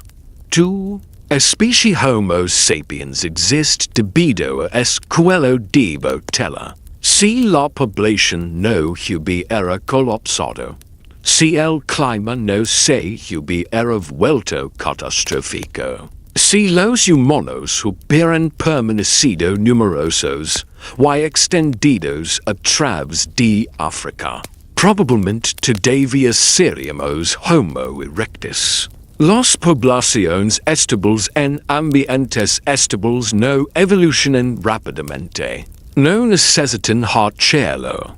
Pero poblaciones al borde de la extinción. Poblaciones donde cada generación enfrenta presión de selección de supervivencia muerte. Poblaciones tan pequeñas que las mutaciones beneficiosas pueden propagarse rápidamente. Esas poblaciones evolucionan rápido. Los sobrevivientes no solo estaban preservando la humanidad, la estaban transformando. Cada generación que sobrevivió el cuello de botella era, por definición, mejor adaptada a la supervivencia que la generación anterior. Los que no podían cooperar efectivamente murieron. Los que no podían innovar soluciones de herramientas murieron. Los que no podían digerir alimentos diversos murieron. Los que no podían controlar el fuego murieron. Los que no podían mantener lazos sociales bajo estas murieron. Lo que quedó después de 117,000 años de esta selección implacable era una población profundamente diferente de sus ancestros precuelo debido la investigación del Dr. Lieberger sobre diversidad de especies homínidas muestra algo notable. El periodo inmediatamente después del cuello de botella vio una explosión de formas homínidas. Homo heidelbergensis, emergiendo de África, se extendía a Europa y Asia y luego se diversificó. En Europa, evolucionaron a neandertales, adaptados a condiciones de edad de hielo y causa de megafauna. En Asia, evolucionaron a denisovanos. Sobre quienes todavía sabemos frustrantemente poco, pero que claramente se adaptaron a ambientes de gran altitud y climas fríos. En África, eventualmente evolucionaron a Homo sapiens nosotros, la forma humana moderna, con nuestra forma única de cráneo y capacidades cognitivas y capacidades creativas. Emerge de esta diversificación post-cuello de botella, pero aquí está la verdad profunda. Todas estas especies, todas estas diferentes ramas de humanidad, descendían de los mismos 1,280 sobrevivientes. Neandertales, denisovanos y humanos modernos son todos hijos del cuello de botella. No somos lineages evolutivos separados que casualidad coexistieron. Somos especies hermanas, nacidas del mismo evento catastrófico, moldeadas por la misma supervivencia desesperada, cargando el mismo legado genético de ancestros que se negaron a extinguirse. La Annual Review of Genomics and Human Genetics de 2023 incluye un análisis impresionante de patrones de diversificación hominida, cuando los investigadores rastrearon lineages genéticos hacia atrás a través de neandertales, denisovanos y humanos modernos. Las tres líneas convergen en una población ancestral común viviendo hace alrededor de 800,000 acres exactamente cuando el cuello de botella terminó. Esto no es coincidencia. Esta es la forma de una población fundadora. Un grupo pequeño de sobrevivientes cuyos descendientes eventualmente se dividieron en especies separadas. A medida que se extendieron por diferentes continentes y se adaptaron a diferentes ambientes tu capacidad de cruzarte con neandertales y se levase dien. Neanderthals si teens cualquier ascendencia no africana exist porque la división de especies fue reciente y incompleta. Levas entre 1% y 4% de ADN Neandertal en tu genoma. Genes que fluyeron a tus ancestros cuando encontraron Neanderthals en Europa y Asia. Hace entre 50,000 y 60,000 años. Pero es cruz solo fue posible. Porque Neanderthals y humanos modernos estaban estrechamente relacionados. Separados por solo alrededor de 500,000 años de evolución independiente. La razón por la que estábamos estrechamente relacionados? Porque ambos descendimos de la población de Homo heidelbergensis post-cuello de botella, que emergió hace 813,000 años. Sin el cuello de botella, los humanos modernos podrían no existir. Esta es una verdad difícil de absorber. La catástrofe que mató al 98.7% de la humanidad creó las condiciones necesarias para que nuestra especie emergiera. El sufrimiento, el hambre, la violencia, la supervivencia desesperada, todo ello horrible como fue. Impulso cambios evolutivos que nos hicieron posibles. No estamos aquí a pesar del cuello de botella. Estamos aquí debido a que el tu especie emergia de la catástrofe transformada. Las capacidades cognitivas que permitieron a los humanos eventualmente desarrollar lenguaje, arte, música, matemáticas, ciencia, civilización, todas estas capacidades tienen sus raíces en adaptaciones falladas. Durante el periodo de cuello de botella, los 1,280 sobrevivientes no sabían que estaban creando una nueva especie. Solo estaban tratando de vivir un día más, encontrar una comida más, sobrevivir una sequía más. Pero su supervivencia, sus adaptaciones, sus cambios genéticos se acumularon durante 117,000 años hasta que se convirtieron en algo sin precedentes en la historia de la Tierra. Una especie capaz de transformar todo el planeta. La investigación del Dr. Stringer incluye una observación sobria. Casi cada transición mayor en la evolución humana corresponde con crisis ambiental. Caminar guido emergia durante un periodo de fragmentación forestal en África. El uso de herramientas de piedra se intensificó durante variabilidad climática. La cocina y el control del fuego se extendieron durante escasez de recursos. Y la transición de Homo erectus a Homo heidelbergensis, el ancestro de todos los humanos modernos, sucedió durante el peor colapso poblacional en la historia humana.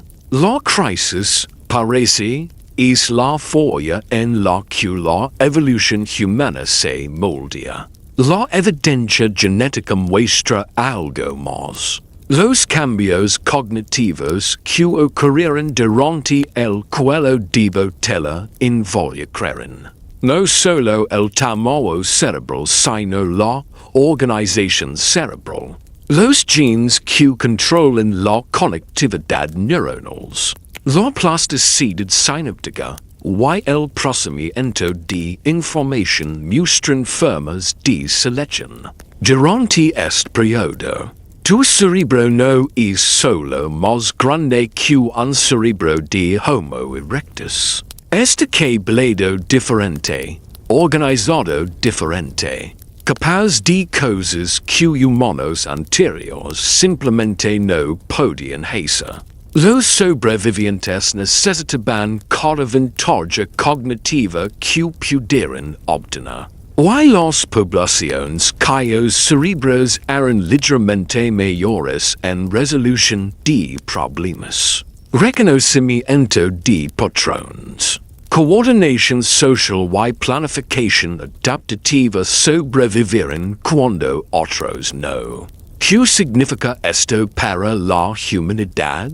Para nuestro futuro? Para la historia que nos contamos sobre quién somos y de dónde venimos? Significa que somos simultáneamente más frágiles y más resilientes de lo que nos gusta pensar. Frágiles porque llegamos a 1,280 individuos de la extinción. Resilientes porque esos 1,280 individuos sobrevivieron 117,000 ecos de infierno ambiental. Y emergieron transformados. Significa que la crisis puede ser creativa más de destructiva. Significa que los peores momentos en nuestra historia a veces se convierten en los símiles de nuestras mayores transformaciones. Los humanos son simultáneamente la especie más frágil y más resiliente que jamás haya existido. Casi nos extinguimos hace 930,000 ecos. Hasta 1,280 parejas reproductoras. Una enfermedad mala, una cosecha fallida, una temporada de sequía desafortunada, y la humanidad desaparece, perdida para siempre. No hay segundas oportunidades en la evolución. Cuando una especie se extingue, es permanente. Esos 1,280 sobrevivientes no tenían garantía de que lo lograrían. La mayoría de especies que alcanzan números tan bajos no se recuperan. Se espiralan a la extinción. Diversidad genética demasiado baja para adaptarse. Población demasiado pequeña para sobrevivir catástrofes aleatorias. Pero sobrevivimos de todos modos. Contra todas las probabilidades. Contra todas las predictions razonables. La humanidad se aferra de vuelta desde el borde. Los 1,280 se convirtieron en 10,000. Los 10,000 se convirtieron en 100,000. Los 100,000 eventualmente se convirtieron en 8,000 millones. Del cuello de botella más pequeño a la población más grande. De cualquier mamífero grande en la Tierra. Esta recuperación, esta negativa y rendirse. Esta pura determinación obstinada de sobrevivir está escrita en tu ADN. Que modo en tu código genético por ancestros que resistieron cuando rendirse habría sido más fácil.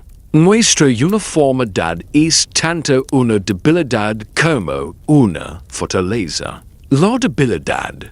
Todos somos vulnerables a las mismas amenazas. Una enfermedad que puede matar a un humano puede potencialmente matar a todos los humanos. Una crisis ambiental que afecta a una población afecta a todas las poblaciones. La baja diversidad genética que resultó del cuello de botella significa que no tenemos la paliza de seguro incorporada que la alta diversidad proporciona.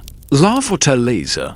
Todos somos fundamentalmente iguales. Las ideologias racistas que claiman diferencias fundamentales entre poblaciones humanas son científicamente sin sentido. Estamos separados por lo mucho 100,000 acres de adaptación superficial a ambientes locales, construidos sobre una fundación de 930,000 acres de herencia compartida. La persona que no se parece en nada a ti comparte 99.9% de tu ADN.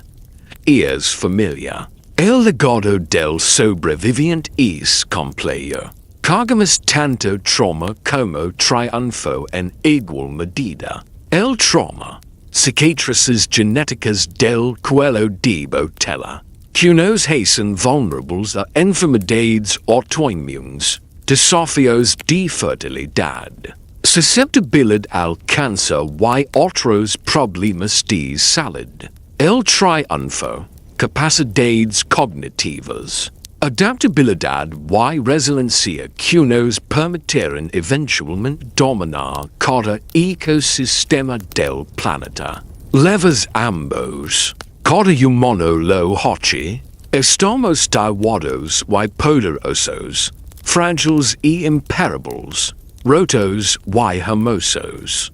La población humana actual se sitúa en aproximadamente 8,000 millones de individuos. De 1,288 billion en solo 930,000 acres. Eso es un aumento de aproximadamente 6.5 millones de veces. Fuimos de casi extintos a estar en todas partes. De refugios costeros a cada continente excepto la Antártida. De cazadores recolectores usando fuego a constructores de civilización viajando al espacio. El arco de esa transformación es asombroso. En términos evolutivos, es esencialmente instantáneo. En términos humanos, representa 30,000 generations de supervivencia, adaptation, innovation y crecimiento. Pero aquí está la pregunta que mantiene a los investigadores despiertos por la noche. ¿Estamos creando nuestro propio cuello de botella? El cambio climático está transformando los ecosistemas de la Tierra a tasas no vistas. Desde la transición del Pleistoceno Temprano-Medio, los niveles del mar están subiendo. Las sequías se están intensificando. Los sistemas agrícolas están estresados. La biodiversidad está colapsando. Hemos pasado por esto antes. Hace 930,000 acres. Y casi nos mata. La diferencia es que esta vez lo estamos causando. Somos la crisis climática. Y a diferencia de los 1,280 sobrevivientes que no tuvieron opción sino resistir, nosotros tenemos opciones. Podemos cambiar el curso. Podemos adaptarnos. Podemos cooperar a través de fronteras. Podemos usar la inteligencia que fue fallada en escuela de botella antiguo para prevenir a no futuro. Deja un comentario y dime que eco te ha sorprendido más hasta ahora. Antes de que te dormas, de James saber desde donde en el mundo estás viendo. Me encanta ver diferentes zonas horarias experimentando esta historia juntas. Esta herencia humana compartida conectándonos a través de continentes, YCULTURAS. Dr. E.O. Wilson. El gran biólogo evolutivo que fallecía en 2021. Pasó su carrera estudiando biodiversidad y extinción. Su investigación sobre biogeografía de islas mostró que poblaciones pequeñas en islas aisladas son increíblemente vulnerables a extinción por eventos aleatorios. Los 1,280 sobrevivientes humanos estaban esencialmente viviendo en islas aisladas refugios costeros. Y refugios dispersos en un océano de ambiente hostil. Por todas las predicciones, deberíamos haber muerto. Las poblaciones pequeñas raramente se recuperan de cuellos de botella tan severos. Pero lo hicimos. Wilson llama a los humanos la especie más adaptable en la historia de la Tierra. Y tenía razón. Nuestros ancestros lo probaron sobreviviendo lo insupervivible. Las implicaciones filosóficas son profundas. Si todos descendemos de 1,280 sobrevivientes, si todos cargamos genes que sobrevivieron 117,000 ecos de catástrofe ambiental, si todos somos primos separados por menos generaciones de las que la historia registrada abarca, entonces, ¿qué significa eso para cómo nos tratamos entre nosotros? ¿Para cómo organizamos nuestras sociedades? ¿Para cómo pensamos sobre derechos humanos y dignidad y valor? La persona con quien no estás de acuerdo. La persona cuya política o religión o cultura parece incomprensible para ti. Compart 99.9% de tu ADN. Este primo. Sus ancestros sobrevivieron el mismo cuello de botella que los tuyos. Cargan el mismo legado de resiliencia y adaptabilidad y negativa obstinada a extinguirse. Tu existencia es la prueba definitiva de que la vida encuentra un camino. Contra catástrofe climática, contra hambre, contra enfermedad y violencia y desesperación. Contra probabilidades tan largas que la supervivencia parece imposible, la vida encontra un camino. No a través de fuerza o velocidad o poder, sino a través de adaptabilidad, cooperación, inteligencia y pura determinación. Los 1,280 sobrevivientes tenían todas las razones para rendirse. El mundo estaba activamente tratando de matarlos. La comida era escasa. El agua era escasa. Los lugares seguros para vivir eran escasos. Cada día era una lucha. Cada eco era una catástrofe. Cada generación enfrentaba la posibilidad real de ser la última generación de humanos en existir. Pero no se rindieron. Se adaptaron, cooperaron, innovaron, resistieron.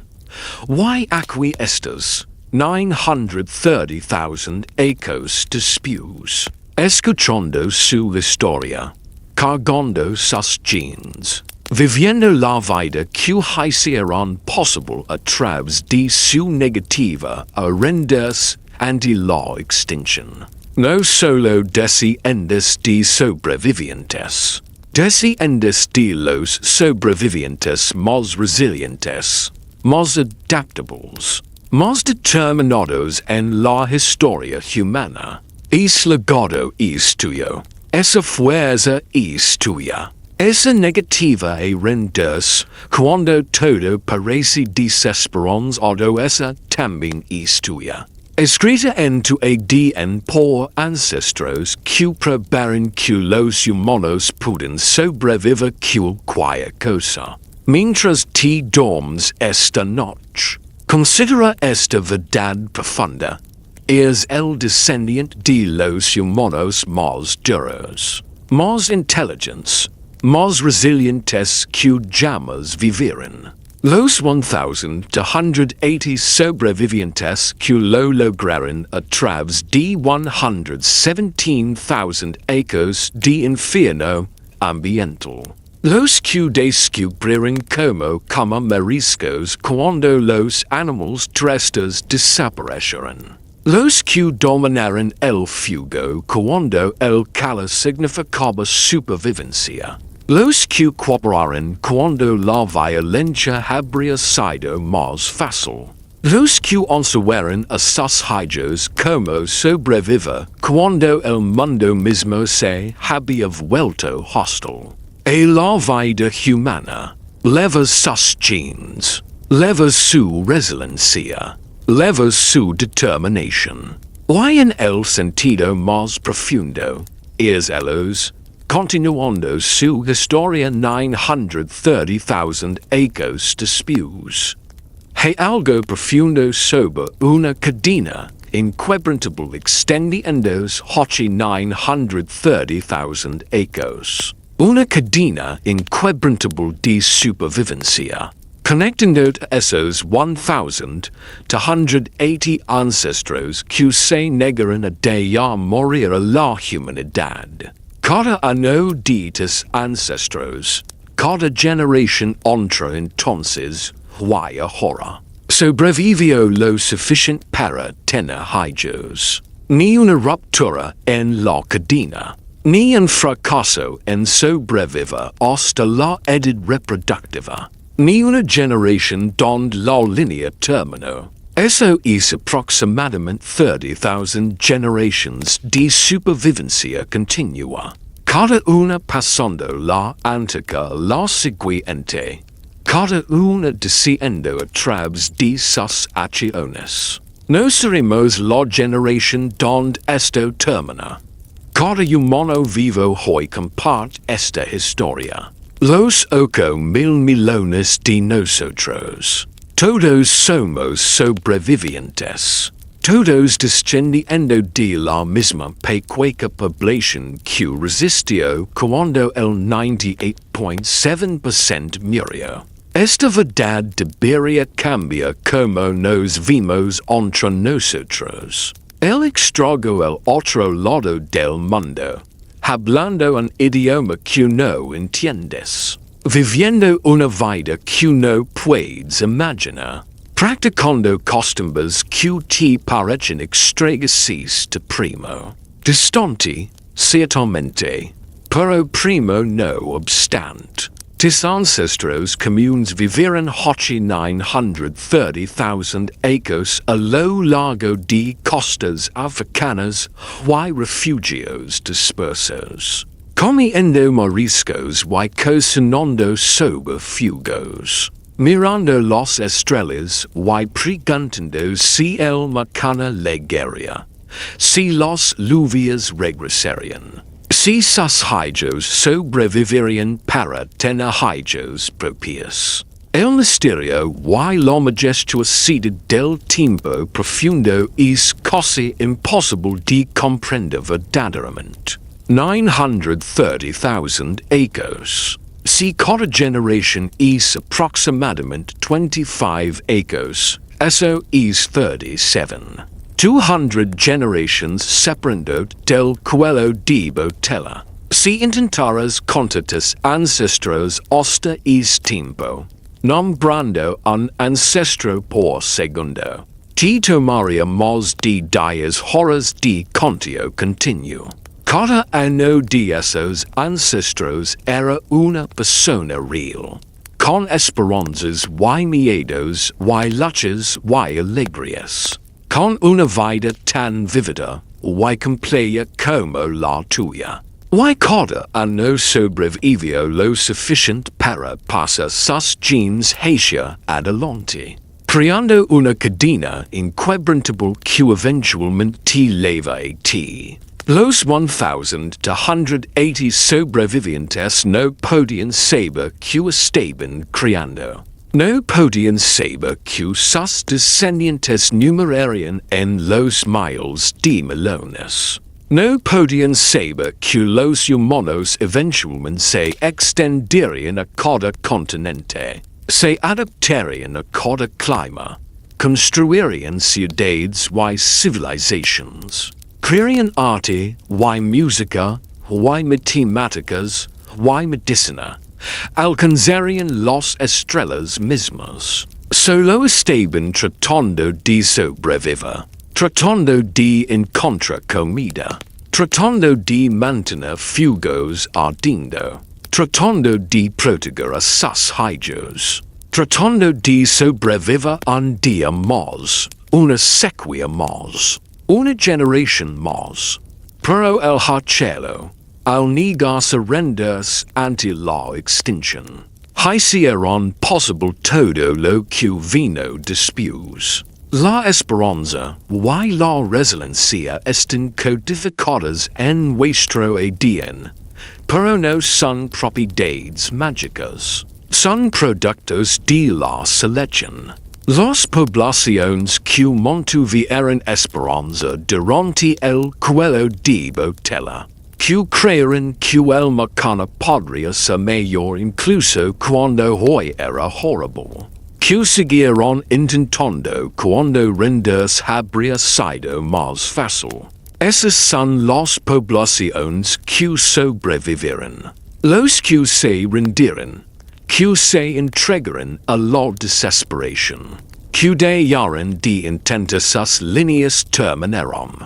No levas sus genes. Levas los genes de personas que nunca dejaron de intentar, nunca dejaron de tener esperanza, nunca dejaron de creer que la supervivencia era posible, incluso cuando toda evidencia seguiría lo contrario. La gratitud parece una respuesta inadecuada a 930,000 ecos de supervivencia. Pero es lo que tenemos.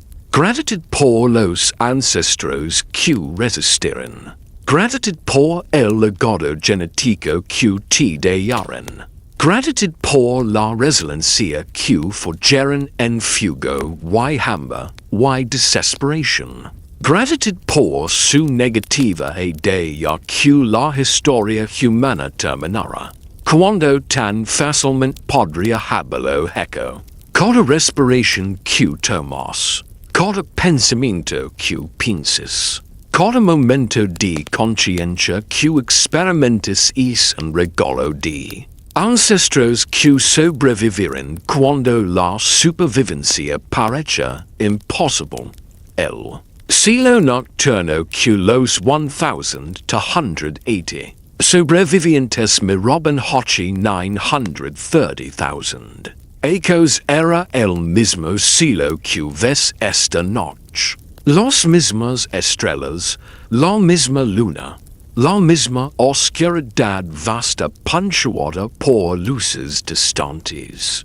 No sabían que eran esas luces. No sabían sobre planetas o galaxias o la escala cósmica de existencia. Pero miraban hacia arriba de todos modos.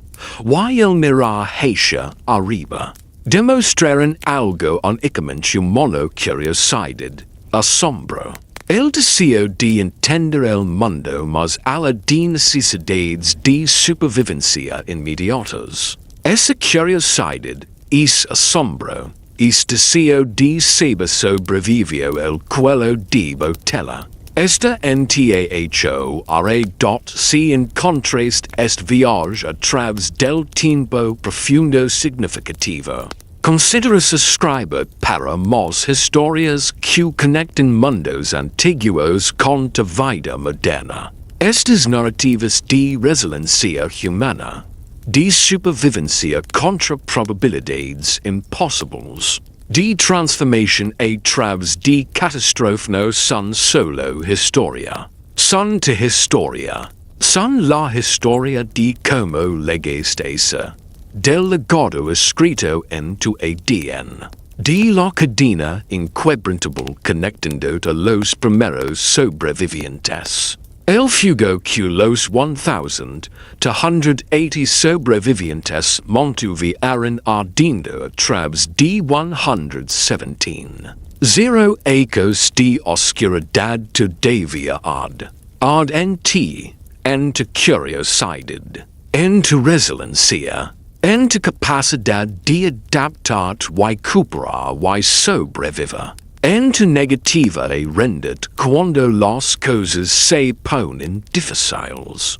En tu capacidad de tener esperanza cuando el futuro parece incierto. Es fuego antiguo, mantenido vivo por ancestros cuyos nombres están perdidos en el tiempo pero cuyos genes persisten. En tu cuerpo, continúa en cada humano vivo hoy.